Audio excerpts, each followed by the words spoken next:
Graça e paz de Cristo Jesus.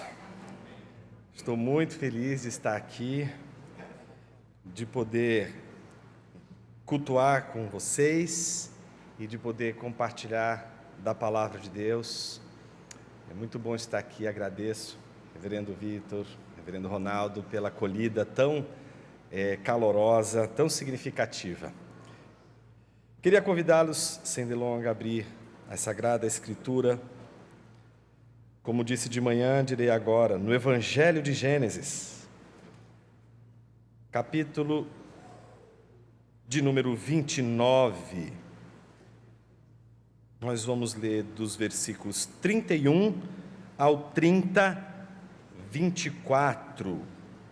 29, 31 a 30, 24.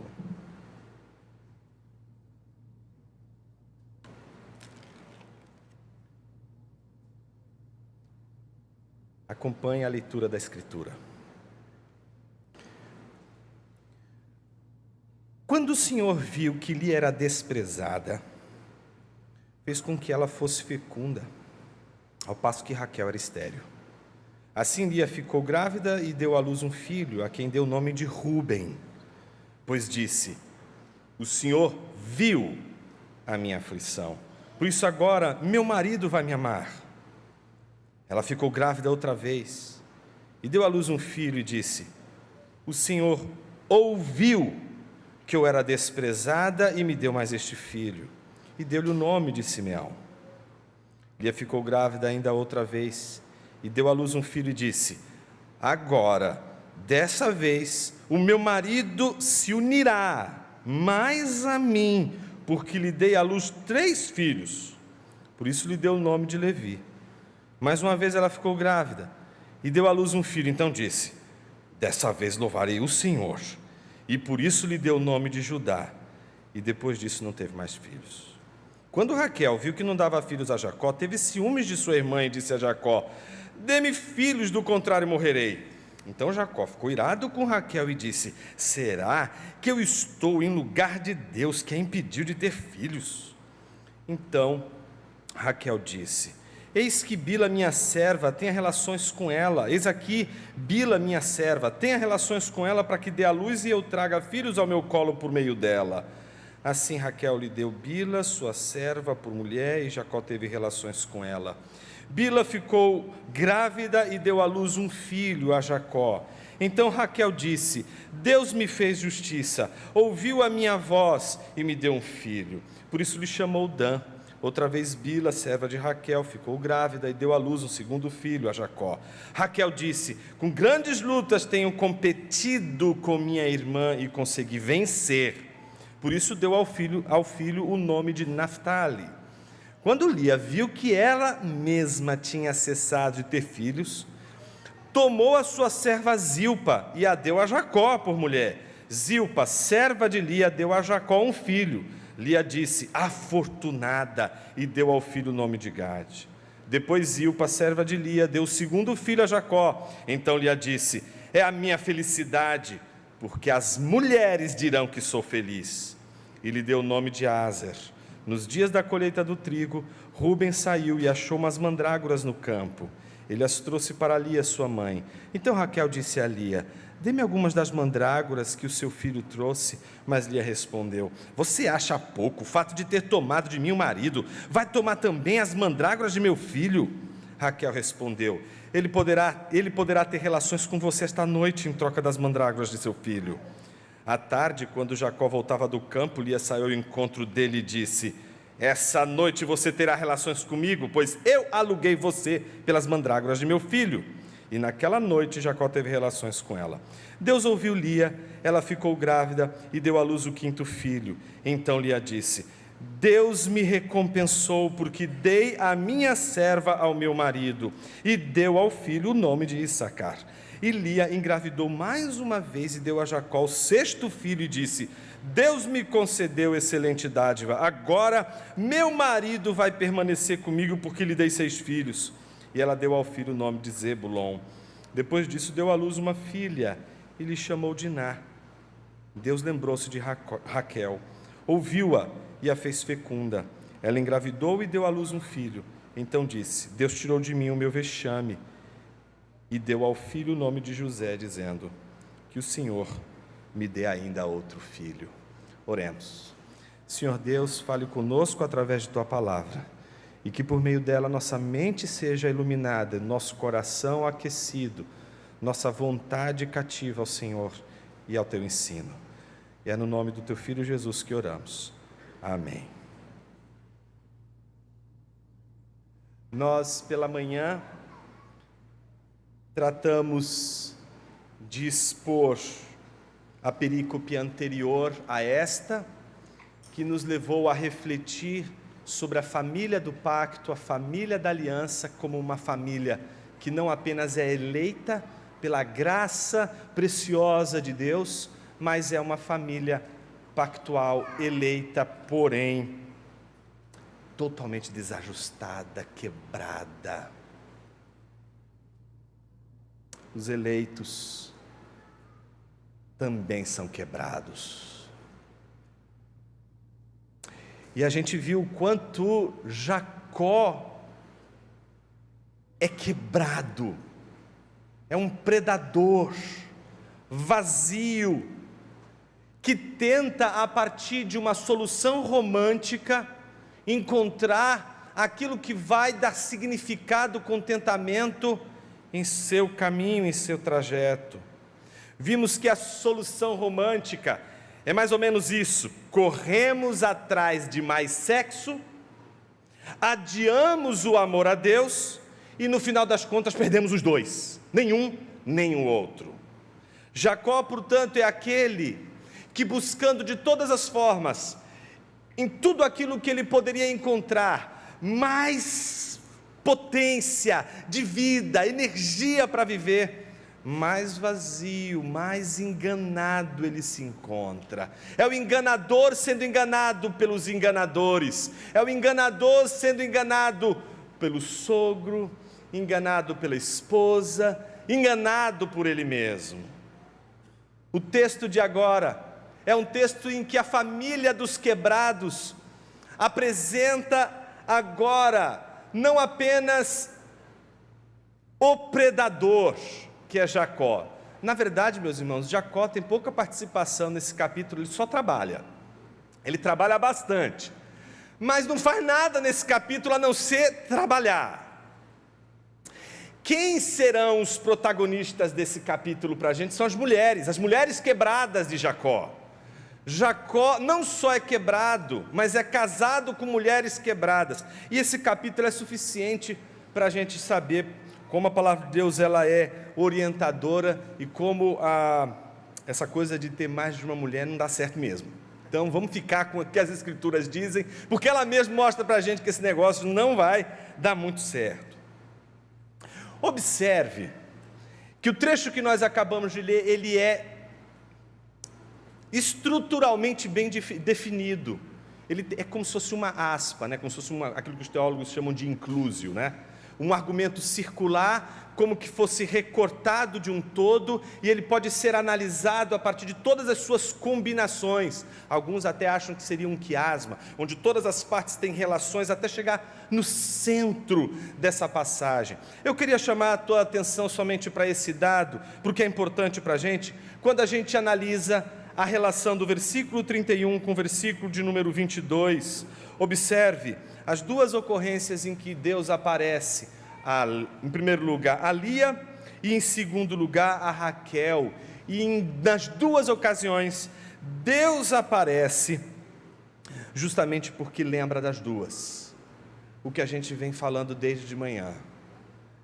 Somos o povo da aliança, somos predadores, somos quebrados, mas Deus não vai manter a nossa vida quebrada e predadora.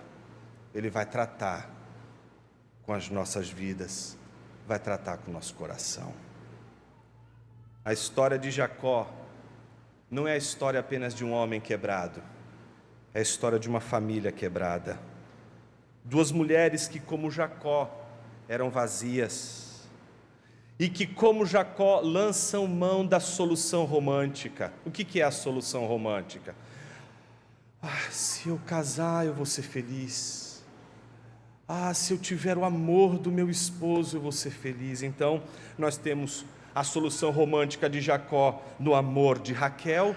Então ele acredita que o contentamento, a felicidade, a realização toda está no amor de Raquel. Por outro lado, Lia acredita com todas as letras, e essa é a solução romântica de Lia, que o amor de Jacó vai preencher o vazio de seu coração. E por fim, Raquel, que acredita que a maternidade com Jacó vai preencher o vazio de seu coração, vai trazer contentamento, vai resolver o problema desse vazio que atravessa a sua vida. A solução romântica é sempre um auto-engano, é sempre a expressão do nosso engano. Por isso que todo aquele que engana a todos vai descobrir-se enganado por muitos, e o último a ser descoberto é ele mesmo. Nós mesmos vamos descobrir no final da jornada que nós desde o início fazíamos parte de todos aqueles que também nos enganavam. Esse texto que nós lemos, a gente facilmente pode dividir em 3 partes. Do versículo 31 ao 35, o drama. Do versículo 1 do capítulo 30 ao 13, a disputa. E do versículo 14 ao 24, o desfecho. Então a gente vai falar do drama, da disputa e do desfecho dessa família de gente quebrada, mas eleita por um Deus providente. Comecemos com o drama, é o drama de Lia. Observe o drama de Lia. A gente já sabe que, diferente da sua irmã, ela é desprovida de beleza, pelo menos de acordo com os padrões do narrador da Bíblia. Ela não é bonita, mas, apesar de não ser bela, e apesar de apresentar algo em si que seja fruto, inclusive que explica o desprezo que se tinha por ela, a Bíblia diz, versículo 31, que o Senhor viu que Lia era desprezada. Deus aparece no drama de Lia como aquele que vê o sofrimento de Lia. Deus, sempre que vê o seu povo sofrendo, Deus olha para o seu povo. Olhar para o seu povo é não permitir que o seu povo permaneça como está. Lembre-se quando Moisés, ele vê uma das sarças que estão se ardendo em chamas, mas não está sendo destruída, e essa é o grande pasmo ali para Moisés, não é? Um monte de plantinha pegar fogo naquele contexto era comum. O que não era comum ela pegar fogo e não ser destruída, e acho que até hoje é assim. Se você vê alguma plantinha pegando fogo e ela não é destruída, acho que você vai ficar um pouco preocupado com aquele fenômeno, porque a sua observação, que é normal, como a de qualquer ser humano normal, é a seguinte: por que não está sendo destruído isso aqui? Por que essa planta está em chamas e não é destruída? Por que ela está toda atravessada de chamas, mas mesmo assim permanece ilesa? É tão interessante quando a gente vê Deus falar com Moisés de dentro daquela sarça, e logo em seguida vai tratar com Moisés e com o povo. Moisés e o povo pode muito bem ser como uma sarça que pega fogo, mas não é consumida, e não é consumida exatamente pela providência e o cuidado de Deus. O povo de Deus sempre vai atravessar as mais terríveis provações e tentações, e todas as provações e tentações trabalham juntas. A provação, ela é sempre a obediência a Deus, e não existe obediência a Deus sem desobediência a Satanás. Por isso, obedecer a Deus é desobedecer a Satanás, e obedecer a Satanás é desobedecer a Deus. Não tem possibilidade de você obedecer aos dois, e não tem a possibilidade de você desobedecer aos dois. Ao desobedecer um, você obedece o outro. O povo está sofrendo por causa dos seus captores. E a palavra de Deus diz que ele ouviu o seu clamor, ele viu o sofrimento do seu povo, por isso desceu a fim de livrá-los.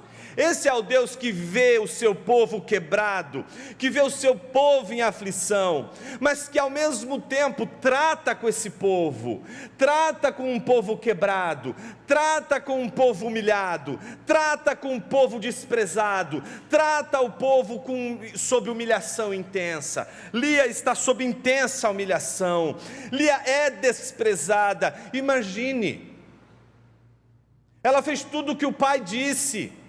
Quando ele entrar e chamar por Raquel, só diga: eu sou, ou sou eu, e está valendo. E quando amanhece, ele olha, achando que tinha dormido com Raquel, acorda com Lia, toma um susto. Ele diz: o que você está fazendo aqui? Eu não fiz contrato por você. Eu não passei esses 7 anos batalhando por você, eu batalhei por outra. Imagina ela ouvindo tudo isso.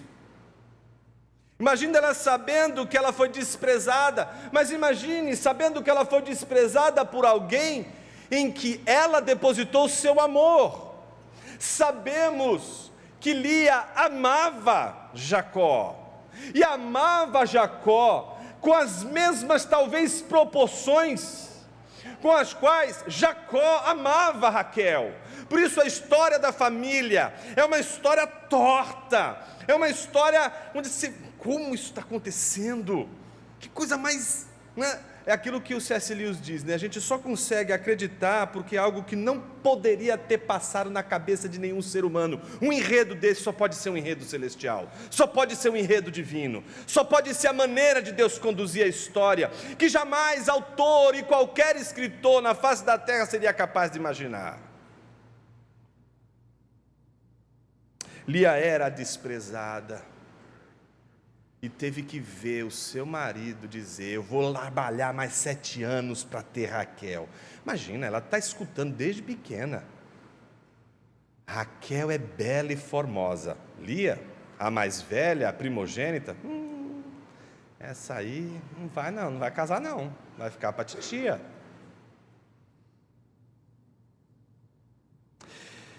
Ela é desprezada, mas Deus trouxe para ela uma compensação. Veja o que o texto diz: quando o Senhor viu que lhe era desprezada, fez com que ela fosse fecunda. Olha que coisa torta. Ela é bela, mas a madre é frutífera. Desculpa, ela é feia, mas a madre é frutífera. No entanto, olha que coisa curiosa, a outra que é bela, Raquel, que é bela e formosa, era estéril. Está vendo o contrassenso? A mais velha é a rejeitada, o mais velho, Esaú, é o que é amado, é o que é recebido. O mais novo, que é Jacó, mas é o eleito, é desprezado, é tratado em segundo plano. Ou seja, Jacó tem muito a ver com Lia. Jacó, ele poderia ter sensibilidade, saber o que estava se passando por Lia, porque ele sabe o que é ser segundo, e mesmo sendo eleito para ser o primeiro, para ser aquele com o qual o primogênito iria servir, não conseguiu ficar em paz, nasce segurando o calcanhar do irmão. Mas a gente vê algo curioso nesse drama de Lia. Deus vê que ela é desprezada e faz a madre dela próspera. E o que a gente vê? Uma sequência poderosa, não é? 4 filhos. Ela já dá 4 filhos para Jacó, certo? Veja o que ela faz. Lia ficou grávida, deu luz um filho, aí deu o nome de Rúben. Qual foi a grande aposta dela? Agora esse homem vai ser meu. Agora sim eu vou realizar o meu sonho. Agora ele vai olhar para mim. Ou seja, aquilo que Deus havia feito não foi suficiente para trazer contentamento para Lia. Um crente descontente na obra do Senhor, naquilo que Deus está fazendo, e sobretudo descontente em relação a Deus, não se contenta com nada, nem com aquilo que Deus lhe dá. Me dirijo a você, que não consegue ter contentamento com as coisas que Deus deu, porque você é um predador, você é uma predadora. Você não aguenta ter só o que Deus te deu, você quer mais, mais, mais, mais, mais, porque aquilo não te satisfaz, você é vazio, você é vazia, você quer mais, mais, mais. Lia é como aquela mulher no poço de Sicar, ela acredita que mais um filho, como mais um marido para aquela mulher, vai trazer felicidade, vai trazer plenitude, vai trazer vida para dentro do seu coração e da sua alma, mas não. A Bíblia diz que veio um filho, ela deu o nome de Rúben, e ela diz, veja, o Senhor viu, observe os verbos, viu minha aflição, por isso agora meu marido vai me amar. Ou seja, Deus é só um meio para aquilo que ela realmente quer, ela possa alcançar. Então Deus viu meu sofrimento, agora sim eu vou ser feliz. Vou ser feliz com o que Deus me deu? Não, vou ser feliz com aquilo que eu quero. Por isso que a gente ora muito mal. A gente não pode orar o que a gente quer não, irmãos. A gente pede umas coisas muito doidas. Quando a gente sai, sabe assim, orando, a gente está confiando na nossa vontade. A gente tem que duvidar da nossa vontade. Meu objetivo hoje é fazer você sair daqui completamente cético da sua vontade. Sair daqui duvidando da sua vontade, dizendo, não, eu vou abrir a Bíblia primeiro, vou ler um salmo, e eu vou dali tirar o que eu preciso. Deus sabe o que eu preciso, eu vou orar o que Deus quer que eu ore. Porque quando a gente ora o que a gente quer, a gente julga que o que a gente quer é o que Deus quer, é aquilo que vai nos fazer felizes. Então se agora eu tiver Jacó, eu vou ser feliz, isso é o que Lia está pensando. Então a gente pode fazer orações a Deus, pedir coisas para Deus. Parece que são piedosas essas orações, parece que elas são corretas, mas essas orações escondem o nosso engano, o nosso auto-engano. Estamos usando as nossas orações para pedir para que Deus faça o que a gente quer, como se a gente estivesse fazendo negócios com Deus. Mais ou menos assim, é um negócio, a gente é fogo, né? A gente quer fazer negócio com Deus e é mais ou menos assim: Senhor, eu não tenho nada. Porque isso é a primeira coisa que um crente reconhece, não é isso? Não tenho nada. Eu não tenho como investir nesse projeto aqui, mas eu tenho um projeto maravilhoso, é a minha vida. Minha vida é um projeto, eu já desenhei o plano estratégico, já tenho um plano estratégico para a minha vida, já me posicionei no mercado, sou um produto poderoso, mas eu não tenho verba, eu preciso que o Senhor entre com dinheiro e eu entro com a inteligência. Ó, como a gente é brilhante! Deus só precisa entrar com Ele é aquele que vai dar os recursos, mas quem é que vai conduzir? Quem é que vai levar as coisas?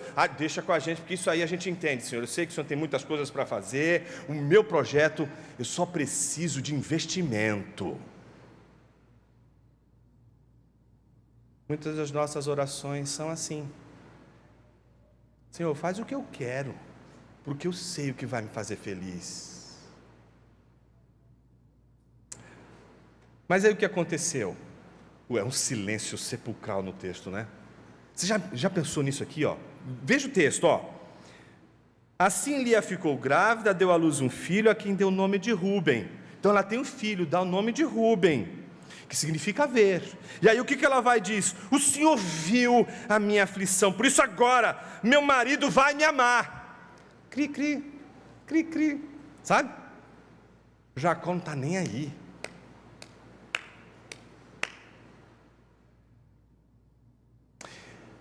Mas a gente sabe que Jacó trabalha, porque vem mais um filho. O segundo filho aparece. Ela fica grávida outra vez, dá à luz um filho e disse: o Senhor ouviu que eu era desprezada e me deu mais este filho, e deu-lhe o nome de Simeão, significa ouvir. Então agora Deus ouviu, Ele viu, Ele ouviu o meu desprezo, agora o meu homem vai olhar para mim. Ele não vai mais entrar em casa sem prestar atenção em mim, ele vai me amar, agora sim ele vai ver que eu tenho valor, ele não vai mais me desprezar. Sabe o cri-cri? Aparece de novo aqui, nada, ele está lá no PlayStation.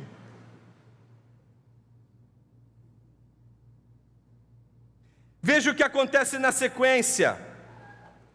Lia ficou grávida ainda outra vez e deu à luz um filho e disse: agora vai, dessa vez o meu marido se unirá. Aí essa palavra é tão bonita, gente, essa palavra, ele vai se apegar com amor.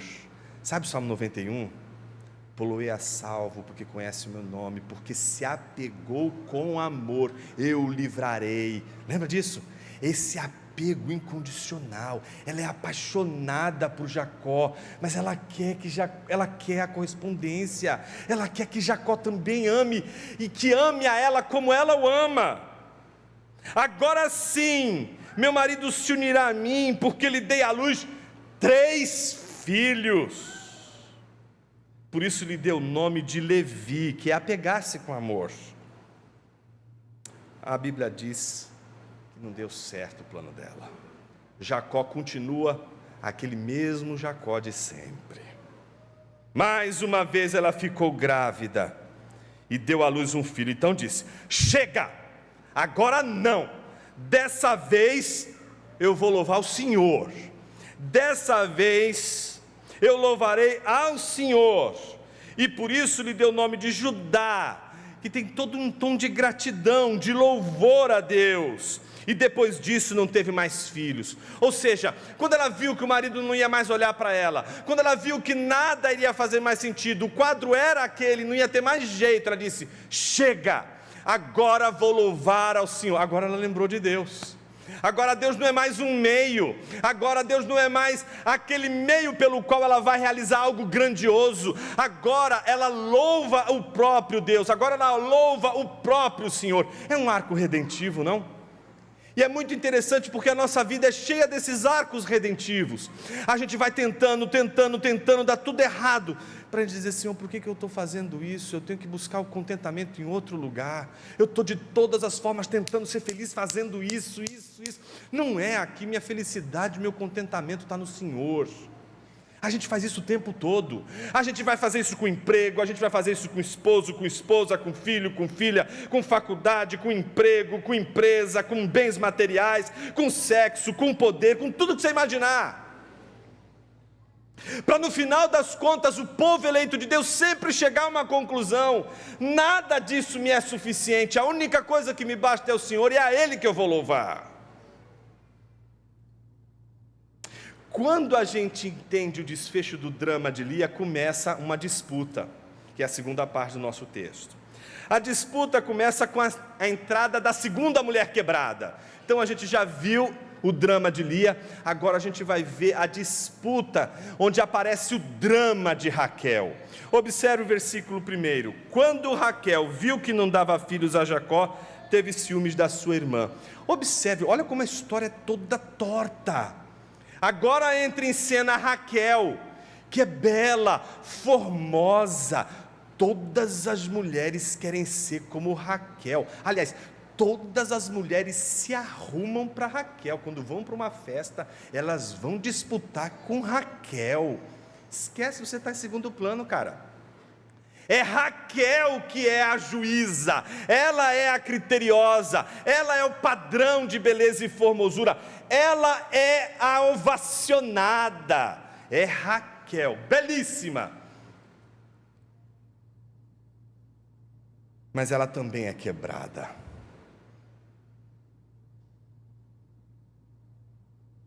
Ela não pode ter filhos.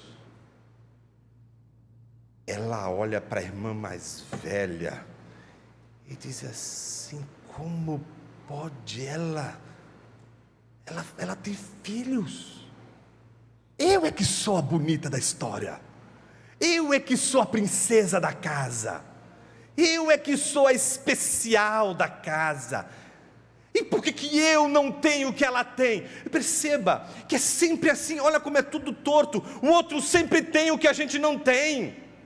A gente sempre acredita que o que o outro tem vai nos fazer felizes, e por isso a gente quer o que o outro tem. A gente sempre olha para o outro e diz assim: ele é feliz porque tem isso. Observe, ela está olhando para uma desgraçada, quebrada, desprezada, infeliz. Está olhando para ela morta de inveja, morta de ciúme. Você já parou para imaginar quantas e quantas vezes você morreu de ciúme, de inveja de outra pessoa tão quebrada quanto você, e que você acredita que é feliz porque ela tem o que você não tem?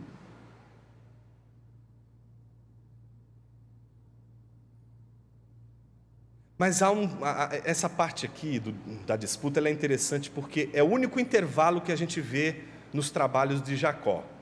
Agora ele vai ter que parar um pouquinho, vai respirar o rapaz e ele entra em cena.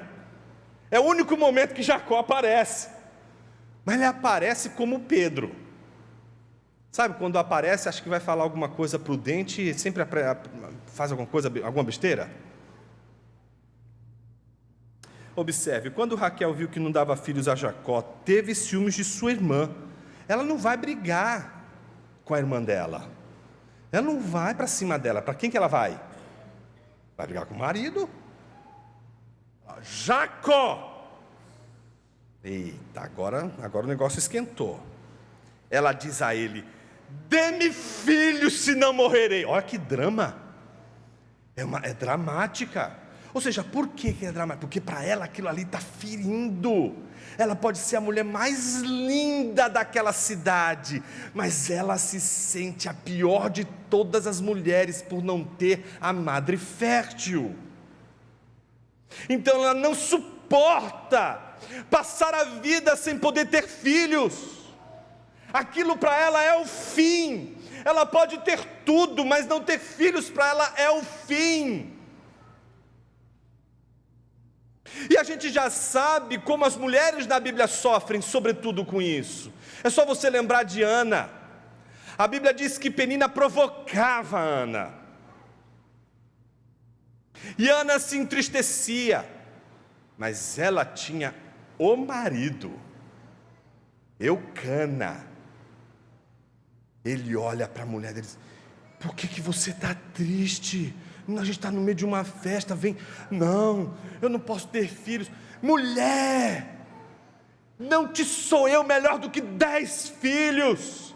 Você tem meu coração, você tem minha alma, eu sou todo seu, eu te amo, por mais que você não me dê filhos, você me dá tudo o que eu preciso, você é o amor da minha vida. Ana é uma mulher quebrada como Raquel. Ana mostra que a mulher quando está quebrada, o homem quando está quebrado, não tem sensibilidade para dádiva, não tem sensibilidade para o que Deus dá. Olha que coisa maravilhosa que Deus dá para Ana, mas não é suficiente. Ela está atribulada. Agora Raquel tem uma situação pior do que a de Ana, porque Eucana é um marido, né, de primeira linha, certo? Agora Jacó é um predador, gente. Jacó é sério. Olha só o que ele viu. Olha só, veja bem. Então Jacó ficou irado com Raquel. Imagina a cena. A mulher quebrada, a mulher atravessada. É a mulher da vida dele, você está entendendo? É a mulher que ele está trabalhando mais 7 anos por causa dela. Ele é apaixonado por ela. Ele foi capaz de fazer tudo para ter essa mulher. Essa mulher está quebrada, a alma dela está aflita, ela está com o coração partido. Ela diz: me dá filhos, eu morrerei. Ele fica com raiva dela. Não só fica com raiva, mas diz: será que eu estou em lugar de Deus que a impediu de ter filhos? Esse é o exemplo clássico de como você pode ser um bom teólogo e um péssimo pastor. Ele tem razão, teologicamente perfeito. Ele sabe que é assim mesmo, ele está vendo tudo acontecer, ele desde o início sabe como as coisas funcionam, ele sabe que não adianta improvisar, ele sabe que não adianta tentar dar uma mãozinha para Deus. Deus vai levar todo o curso da história na sua mão, do jeito que Ele quer. Você pode tentar fazer de um jeito, pode tentar fazer de outro, mas é a palavra dele que vai dar o ponto final. As nossas palavras serão sempre penúltimas palavras, a dele será sempre a última. Então ele corretamente diz: será que estou no lugar de Deus? Claro que ele não tem poder para determinar nada, claro que ele não tem poder para fazer nada. É um ótimo teólogo, mas um péssimo pastor. Quantos e quantos são ótimos teólogos em sua casa, mas um péssimo pastor dentro de casa? Incapaz de perceber, de ser sensível para a dor da sua família, para a dor de seus filhos, para a dor da sua esposa.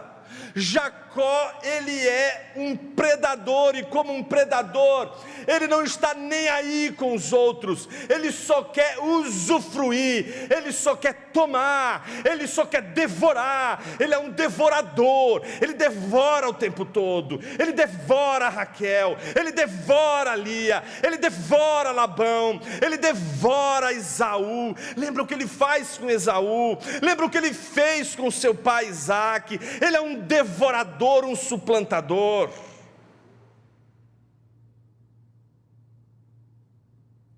A consequência disso é tão drástica, gente, porque o que falta em Jacó sobrava, por exemplo, em Isaque. Se você correr os seus olhos, por exemplo, para o capítulo 25, versículo 21, só para dar uma olhadinha, você vai ver uma coisa curiosa. Ele tinha um exemplo dentro de casa. Isaque também teve uma mulher estéril, e quando ele percebeu a sua mulher fissurada, quebrada, veja o que ele fez, versículo 21, Isaque orou ao Senhor por sua mulher, porque ela era estéril. O Senhor ouviu as orações dele, e Rebeca, mulher de Isaque, ficou grávida. É sintomática a reação de Isaque, mas também é muito significativa a reação de Jacó com a sua esposa. Não há oração, não há nenhum movimento em direção a Deus. Em nenhum momento ele faz com a sua mulher o que, por exemplo, a gente esperaria do nosso pai Adão. Imagina como a história seria outra se, ao chegar aquela mulher com um fruto, ele olhasse para ela e dissesse assim: mulher, de quem é esse fruto? Ah, foi um fruto ali, estava em promoção. Onde você comprou esse fruto, mulher? Foi lá naquela quitanda que Deus disse que não era para comprar. Mulher, você é maluca, como você faz um negócio desse? Você quebrou a lei do Senhor, você quebrou a ordem do Senhor. Como você faz uma coisa dessa, mulher? Vem aqui, vamos dobrar os joelhos. Vem aqui confessar o seu pecado ao Senhor. A gente não pode ficar assim, vamos consertar com Deus. Isso que você acabou de fazer está errado.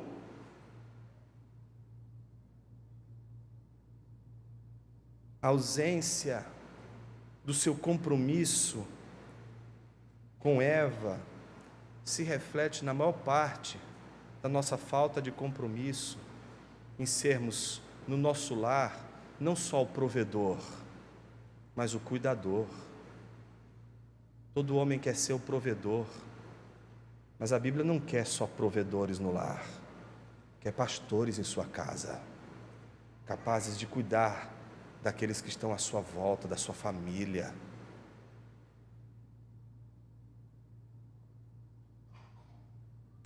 Depois daquela, Raquel o que faz? Improvisa. Ela vai entrar no mecanismo da enganação, não é? Então é a família dos enganadores. Agora o que ela vai fazer? Ela teve uma grande ideia, nunca ninguém tinha pensado nisso antes. Eis que Bila, minha serva, eis aqui Bila, minha serva, tenha relações com ela para que ela dê à luz e eu traga filhos ao meu filhos ao meu colo por meio dela. Observe o que ela está propondo. Toma aqui Bila, então é o projeto Bila. Você toma Bila, faz um filho com ela, só que o filho é meu. Usa Bila. Mas para realizar o quê?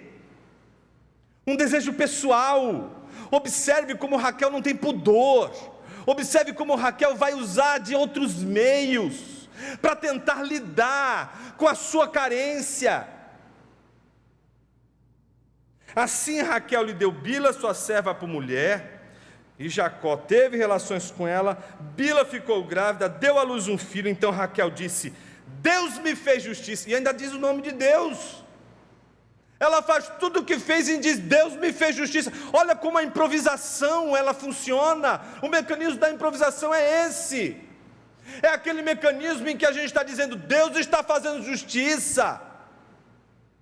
Mas quando na verdade são ações improvisadas, são ações de gente que não confia no Senhor e na obra do Senhor. Deus me fez justiça, ouviu a minha voz e me deu um filho. E a gente sabe que Deus só vai ouvir essa mulher lá no final. Ela então está improvisando a história da vitoriosa, porque não é possível que a Lia ganhe de mim. Ela não pode me passar a perna. Outra vez, Bila, serva de Raquel, ficou grávida e deu à luz um segundo filho a Jacó. Raquel disse: com grandes lutas venho competido com minha irmã e consegui vencer. Por isso deu ao filho o nome de Naftali. Então observe a escalada da violência. Então, em vez de acolher a sua mulher e pastorear o coração dela, Jacó se comporta como um predador, só se interessa pelas suas vísceras satisfeitas. Ele é frio, joga na cara de Raquel que, embora ela seja amada por todos, ela foi desprezada por Deus. Ele é arrogante teologicamente, mas uma besta fera pastoralmente. E mais uma vez é o enganador. Não ora, não faz como seu pai Isaque, que orou por Deus, que orou a Deus para que sua mãe tivesse filhos. Observe como a história é torta. Lia não é a eleita, mas é a primogênita. Observe, Esaú não é o eleito, mas é o primogênito. Raquel é a escolhida por Jacó, mas não é a primogênita. Lia não foi a eleita, mas Deus a fez fecunda. Raquel era eleita, mas Deus não a fez fecunda. A situação da Lia: sou desprezada por todos, mas me sinto amada por Deus. Situação de Raquel: sou amada por todos, mas me sinto desprezada por Deus. A disputa entre as duas, como a gente viu, começa com o plano Bila e termina com o plano Zilpa. Observe o que vai acontecer na terceira parte, que é o desfecho. A partir do versículo 9 em diante. Quando Lia viu que ela mesma tinha cessado de ter filhos, e a outra está dando filhos, né? Então o que ela faz? Toma a sua serva Zilpa, dá a Jacó por mulher. Zilpa, serva de Lia, deu a Jacó um filho, e Lia diz: afortunada. É a recaída de Lia. É possível você fazer todo o trajeto redentivo, aprender com as coisas de Deus e voltar a praticar os mesmos erros e escorregar na mesma coisa. Observe o que ela vai fazer logo na sequência: e deu o nome de Gade. Depois Zilpa, serva de Lia, deu o segundo filho a Jacó. Então Lia disse: é a minha felicidade, porque, olha, observe isso, porque as mulheres dirão que eu sou feliz. A Lia não está nem mais querendo ser feliz, porque a felicidade da Lia é ver que as mulheres que a desprezam olham para ela e dizem assim: ela é feia, mas é feliz. Entende? Ele deu o nome de Azer. Entretanto, no dia da colheita do trigo, Rúben saiu e achou umas mandrágoras no campo. Ele as trouxe para Lia, sua mãe. Então Raquel disse a Lia, e agora a gente vê o desfecho da história: dê-me algumas das mandrágoras que o seu filho trouxe. Por que Raquel queria tanto as mandrágoras do filho de Lia? Porque as mandrágoras eram, digamos assim, uma espécie de fruto que tinha um poder miraculoso de fazer mulheres que não têm filhos terem filhos. Imagina aquelas coisas do tipo, olha, se você beber água 3 vezes com açúcar e depois fizer isso, você vai ter um filho. Sabe, crendice? Aquela mesma crendice que depois você vai ver lá na frente Jacó acreditando que, olha, é o galho branco, ele ficando aqui em cima, vai projetar aqui nas ovelhas, elas vão ficar listradas. Nada disso. Todos eles vão descobrir que não é mandrágora coisa nenhuma, e não é galho que não faz absolutamente, essas coisas não fazem nada. Quem faz tudo é o Senhor. Mas ela acredita que se ela comer das mandrágoras, se ela fizer o chazinho de mandrágora, ela vai conseguir ter filhos. Ela ainda está infeliz, ela ainda quer ver a madre dela cheia, ela ainda quer ser mãe, segurando um filho que foi gerado dentro dela. Então, quando ela sabe que Rubem está com as mandrágoras, então ela diz a Lia, dê-me algumas das mandrágoras que o seu filho trouxe. Lia olha para aquilo e diz o quê? Você acha pouco o fato de ter tomado de mim um marido? Ou seja, ela se sente injustiçada, ela se sente como, agora a coisa está vindo à tona, você roubou meu homem. Aí o negócio ficou quente ali. E agora você está querendo as minhas mandrágoras?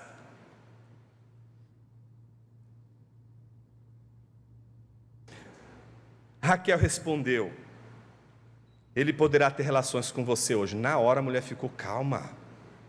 Na hora disse, porque aquela noite, pensa que aquela noite era de Raquel.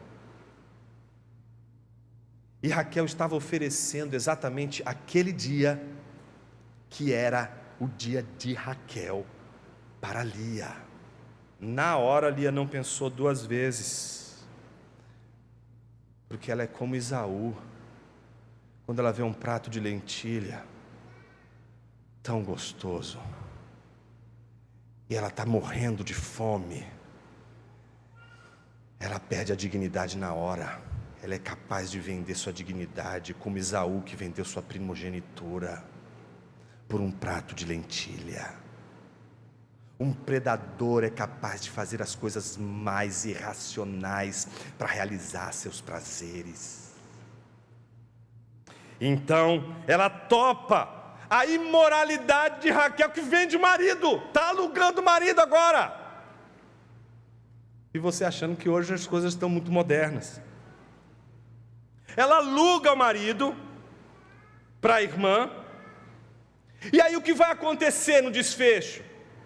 Mais uma vez, Jacó vai achar que vai dormir com Raquel, mas na verdade vai dormir com Lia. A Bíblia diz que à tarde, quando Jacó voltava do campo, Lia saiu ao encontro dele e disse, esta noite, garotão, é comigo. O que ele faz, gente? Observe o texto. Pois eu aluguei você pelas mandrágoras de meu filho. E naquela noite Jacó teve relações com ela. Ele não pode fazer nada. Ele está completamente vendido. Observe como Jacó, ele não tem mais voz. Fazem isso. Fazem aquilo. Faz aquilo outro. O Jacó está completamente vendido na situação. E a Bíblia diz que naquela noite Jacó teve relações com ela. E Deus ouviu Lia. E a gente sabe que Lia tinha cessado a madre, porque mesmo depois de ter cessado a madre, ela teve relações com Jacó. Mas agora, a Bíblia diz que ela ficou grávida e deu à luz o 5º filho. Então Lia disse, Deus, olha como começa tudo de novo. Deus me recompensou porque dei a minha serva ao meu marido e dei ao filho o nome de Issacar. E Lia engravidou mais uma vez e deu a Jacó o 6º filho e disse, Deus me concedeu excelente dádiva. Agora meu marido vai permanecer comigo porque lhe dei 6 filhos. Observe como ela é obcecada, como Jacó era obcecado por Raquel, Lia é obcecada por Jacó, ela não consegue se desfazer disso, desse encantamento. Contrapartida, a Bíblia diz que depois disso ela deu luz a uma filha, lhe chamou Diná, mas o texto termina como a gente vai terminar aqui, dizendo: Deus lembrou-se de Raquel, ouviu-a e a fez fecunda. Ela engravidou e deu à luz um filho. Então disse: Deus tirou de mim o meu vexame. Ou seja, não foram as mandrágoras, não são os seus meios, não é o seu jeito, não é o seu plano, não é a sua maneira, mas é o jeito de Deus, na hora de Deus, no tempo de Deus. E deu ao filho o nome de José, dizendo: que o Senhor me dê ainda outro filho. Nós falamos sobre mulheres quebradas, nós falamos sobre uma família quebrada.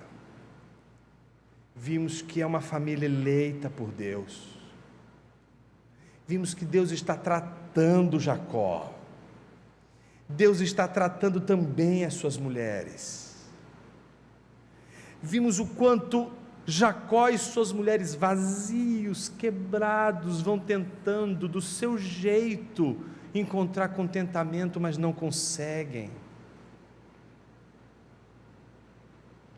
Porque a gente só encontra contentamento quando a gente acolhe a providência divina. O povo de Deus precisa perceber que a providência divina é o meio de Deus trazer contentamento, por meios que não acreditamos que encontraremos contentamento. Deus sempre vai nos oferecer coisas que a gente vai olhar e vai achar muito bacana, mas eu quero o meu ídolo, eu quero o meu planeta, eu quero, não tem jeito, porque por mais que Deus nos dê tudo aquilo que é suficiente para nos trazer contentamento, nós estamos obcecados, estamos com ideias fixas, não conseguimos quebrar essas ideias e dizer: não, eu não preciso disso, o que eu mais preciso, Deus me dá, eu preciso me contentar com o que Ele me dá, eu preciso entender o quanto aquilo que Ele me dá me é suficiente. É só assim que a gente recebe Jesus, quando a gente percebe que Jesus é a dádiva de Deus, e Ele só poderia ter vindo do lugar de onde veio, Ele só poderia ter sido filho de Lia, era dali que Ele tinha que ter vindo mesmo, não era de Raquel, mas era de Lia, é dela que vem o Salvador do mundo. Em Isaías, capítulo 53, versículo 2, diz: não tinha boa aparência nem formosura, olhamos para ele, mas não havia nenhuma beleza que nos agradasse, era desprezado e o mais rejeitado entre os homens, homem de dores, e que sabe o que é padecer, e como um de quem os homens escondem o rosto, era desprezado, e dele não fizemos caso. Certamente Ele tomou sobre si as nossas enfermidades, e as nossas dores levou sobre si, e nós o considerávamos como aflito, ferido de Deus e oprimido, mas Ele foi traspassado por causa das nossas transgressões, esmagado por causa das nossas iniquidades. O castigo que nos traz a paz estava sobre Ele, e pelas suas pisaduras fomos sarados. Todos nós andávamos desgarrados como ovelhas, cada um se desviava pelo seu próprio caminho, mas o Senhor fez cair sobre Ele a iniquidade de todos nós. O filho de Lia, aquele que carece de formosura, aquele que carece de beleza, aquele que é desprezado pelos homens, aquele que é rejeitado pelos homens, aquele a quem nenhum homem gostaria de ser, é este que Deus nos deu para nos tornar a mais poderosa família contente e feliz da face da terra. Mas o que fazemos com o desprezado de Deus? Aquele que é o verdadeiro noivo para as mulheres eleitas que não têm seus maridos, aquele que é o pai rejeitado, desprezado, mas que ouve, vê e enxerga os órfãos eleitos. Cristo é a maior expressão do amor de Deus pelos eleitos rejeitados e que não conseguem perceber que a própria salvação foi rejeitada pelos homens. Veio para o que era seu, mas os seus não o receberam, mas a todos quantos o receberam, deu-lhes o poder de serem feitos filhos de Deus, a saber, os que creem no seu nome, os quais não nasceram da vontade da carne, nem da vontade do sangue, mas da vontade de Deus. E o Verbo se fez carne, e habitou entre nós, cheio de graça e de verdade, e vimos a sua glória, glória como do unigênito do Pai. É o desprezado no meio do povo de Deus, é o rejeitado no meio do povo de Deus, e Ele está mais uma vez aqui entre nós, porque Ele disse que jamais nos abandonaria. Mas você tem buscado contentamento em tudo, menos em Cristo Jesus. O que é isso, pelo amor de Deus, senão desprezo? Você tem desprezado o Cristo de Deus. Todas as vezes que busca contentamento para além de Jesus Cristo e sua obra, o que você tem feito com seus prazeres, o que você tem feito com as suas paixões, o que você tem feito da sua fome. Cristo está mais uma vez entre nós, e o que você fará? Vai desprezá-lo mais uma vez? Ou vai agarrá-lo como a maior de todas as dádivas que Deus poderia te dar?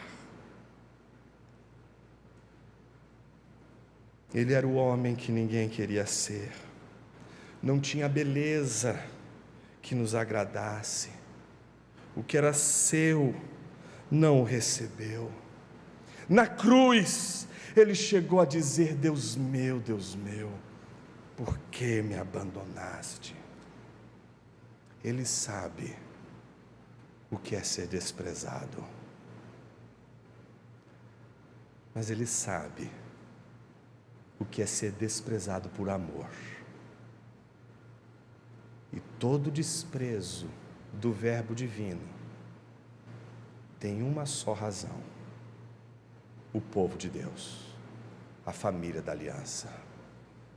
Deus se submeteu à humilhação da cruz por causa da sua família, e Ele não vai deixar a sua família quebrada. Ele vai cuidar da sua família. Ele não é como Jacó. Ele vai disciplinar seu povo, Ele vai cuidar do seu povo, e não vai permitir que você peregrine até o fim sem ser tratado no caráter, na santidade e pelo amor, dádiva e poderosa presença de Jesus. Minha oração é que você saia daqui e perca seu sono.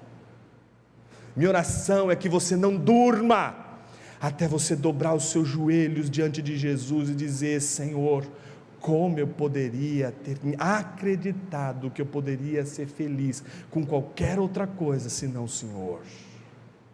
O povo de Deus é o povo da idolatria. O mandamento não foi entregue para o povo que não era da aliança. É curioso que o grande símbolo da nossa fé, que são os 10 mandamentos, um dos grandes símbolos da nossa fé, que é o 10 mandamentos, é interessante que ele começa chamando a atenção para a nossa idolatria. E é mais interessante quando a gente se pergunta por que Deus precisava colocar um mandamento que chama a atenção da idolatria justamente para o seu povo e não para quem não é seu povo. Porque talvez o seu povo não consiga entender que só existe um único pecado, e esse pecado se chama idolatria. Tudo aquilo que a gente comete de pecado e de erro é porque a gente encontrou alguma coisa que a gente olhou e disse profundamente de dentro do nosso coração: isso vai me fazer feliz. Eu quero orar com você nessa noite, e que essa oração seja uma oração de confissão. Vamos confessar nossos pecados, meus irmãos. A igreja não pode parar de confessar seus pecados.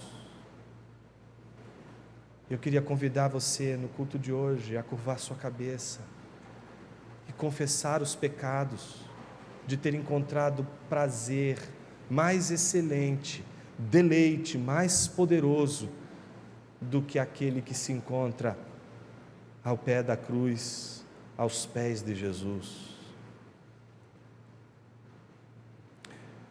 Tem misericórdia, Senhor, de nós. Confessamos, Senhor, nossa idolatria. Mesmo sendo teu povo, somos predadores, enganadores, somos tortos, a nossa história é tão torta. A gente olha para as nossas histórias e diz: Senhor, como que isso aqui vai dar certo? A gente olha para a nossa vida e nem a gente consegue acreditar que isso vai dar certo. Ainda bem, Senhor, que a nossa vida está em tuas mãos e não nas nossas. Agora nos perdoe, Senhor, pelo mais terrível pecado que cometemos durante a nossa vida, que é não perceber que a maior de todas as dádivas, o maior de todos os presentes o Senhor já nos deu. A coisa que mais nos fará felizes para o resto de toda a vida e por toda a eternidade, o Senhor já nos deu naquela cruz. E na ressurreição garantiu que teríamos aquilo que nós precisamos para ser felizes por toda a eternidade. Te agradecemos por tua palavra, porque ela nos dá direção, porque ela nos exorta, ela nos encoraja à humilhação. Que haja uma santa humilhação em nosso coração hoje, Senhor. E não permita que a gente viva um discipulado de aparência, um evangelho de aparência. Nos livra, Senhor, de querermos que os outros percebam que nós somos felizes, a despeito de sermos as pessoas mais tristes e angustiosas dessa vida. Ó Senhor, guarda o nosso coração, para ele não pecar contra ti vorazmente, e nos torna santos a cada dia pela tua palavra. Purifica-nos pela tua palavra. Essa é a nossa oração, nossa súplica, nossa confissão que fazemos diante do Senhor, sob o testemunho do teu Espírito Santo e no nome do teu Filho Jesus Cristo. Amém.